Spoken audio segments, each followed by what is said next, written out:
Wag mo itong gagawin. Kung gagawa ka ng prosperity bowl, kung ayaw mong matulan sa taong ito na gumawa ng prosperity bowl at kumuha ng lupa sa mayamang tao na kakilala nila nang walang paalam.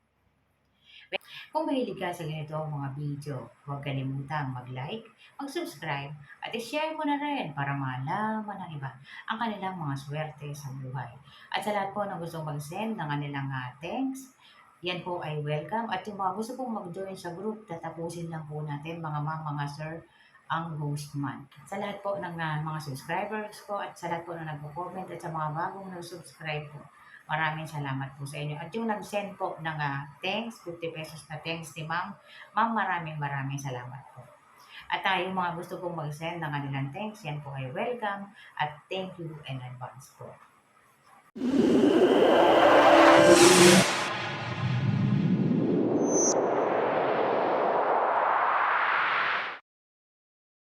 Meron pong tao na nagtanong at ang kanyang tanong ay isa po sa pinakamahalaga na dapat alam ng lahat kaya pinag-uusapan natin ngayon.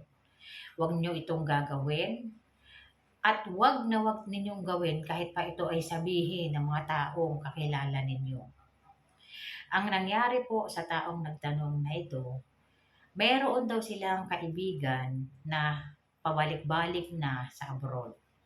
At itong kaibigan nila na ito nagsishare sa kanila ng mga pampaswerte na nakikita nito doon sa kanyang mga amo. At naglalagay rin ito sa tahanan niya. Ngunit po may isa silang pagkakamali na nagawa na nakapagpabago sa buhay nila. Meron silang mga kakilala na mayayaman talaga. At yun ay naging kaibigan nila at madalas silang pumupunta sa bahay noon. Ayon daw sa kanyang kaibigan, kapag kumuha ka ng lupa sa mayayaman at inilagay mo sa prosperity bowl mo, ikaw ay suswertehin at yayaman ka rin kagaya ng kinuhanan mo ng lupa. Pwede naman po talaga ang ganon. Ngunit po, ang kanilang ginawa, hindi sila nanghingi o hindi sila nagpaalam. Basta na lang sila kumuha ng lupa sa garden nito. Kumuha sila ng isang dakot at inilagay nila sa red na pouch dahil ang paniniwala ng tao na nagturo sa kanila, yun daw ang pinakamabisa at pinakamaswerte. Ilagay daw sa red na pouch. Ngayon, lumipas po ang ilang buwan simula nang ginawa nila yon, nagkaroon ng sunod-sunod na kamalasan. Imbis na sinuwerte na wala ng trabaho ang mister niya, at ang tindahan nila nakakasimula pa lang nagsara na rin. So hindi swerte ang nakuha nila mula doon sa pagkuha niya ng lupa na yun ay itinuro ng kaibigan niya. Ayon sa kanya, nagkaroon din ng trial yung kaibigan niya, ngunit bumalik lamang ulit ito sa abroad. Ngunit sila po na naiwan ay nagkaroon ng grabeng kamalasan. Ang tanong niya, paano nangyari na milalas sila mula lamang sa pagkuha ng lupa doon sa mayamang kakilala nila. At ayon sa kanya, ang lahat ng halaman na binigay sa kanila, na hiningi daw nila, hindi kusang ibinigay, nalanta at namatay din. At iniisip nila baka sila ay isinumpa raw. Hindi po. Hindi sila isinumpa or hindi sila kung anumang kamalasan na ibinato sa kanila. Hindi po ganun yun. Yung ginawa nila na pagkuha ng lupa ng walang paalam, isa yon sa pinakagrabing bagay or pinakamalas na bagay na ginawa nila. Ang pagkuha po ng lupa sa mayayaman at yan ay gagamitin mo sa ritual, pwede naman po talagang gawin yan. Ngunit kailangan magpaalam ka at sabihin mo sa kanila kung saan mo ito gagamitin para makapag-decide sila kung bibigyan ka ba nila o hindi.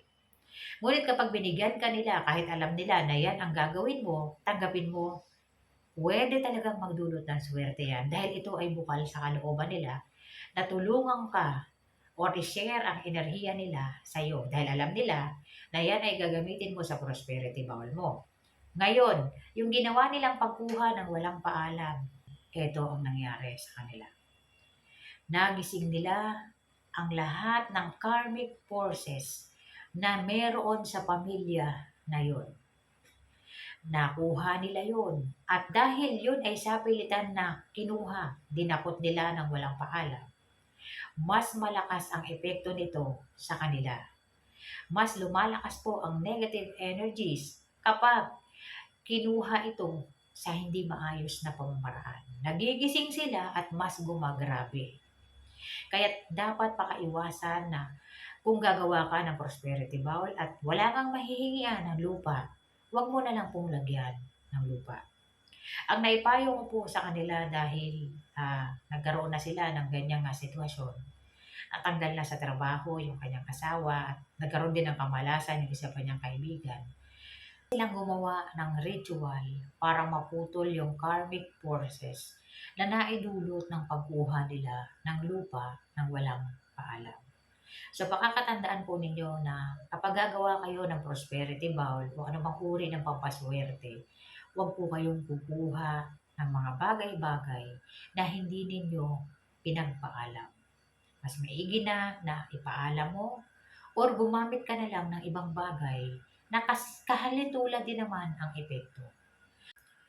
At para po sa comment ni ma'am, ano ang kaibahan ng plastic na lalagyan ng bigas doon sa ceramic na lagayan ng bigas? Bakit malas yung paglalagay sa plastic? Ma'am, yung bigas po kasi ay tinuturing po na gold o wealth. Tinuturing na wealth yan. At ang plastic na lalagyan po belongs to the fire element. Sinusunog nito ang gold o ang wealth. O tinatawag yan na burning of wealth. Kaya hindi siya maganda na inilalagay sa plastic.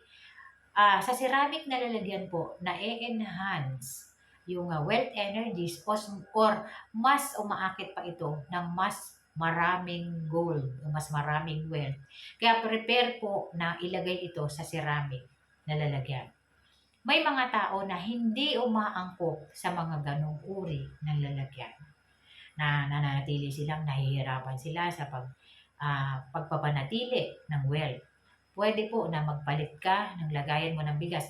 Kung hindi mo kaya yung malalaking ceramic, may maliliit po niyan. Pwede bumili ka ng maliit na 2 kilos ang kasya. Pwede po yun.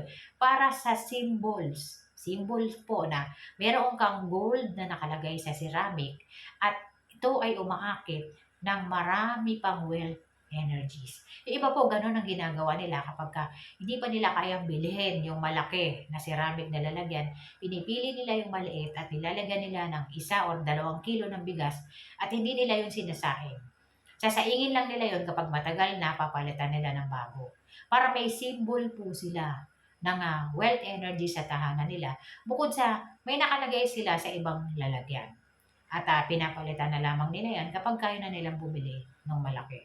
So isa po yan sa pinakamahalaga na dapat alam ng lahat kung bakit mahalaga yung ceramic na lalagyan ng bigas.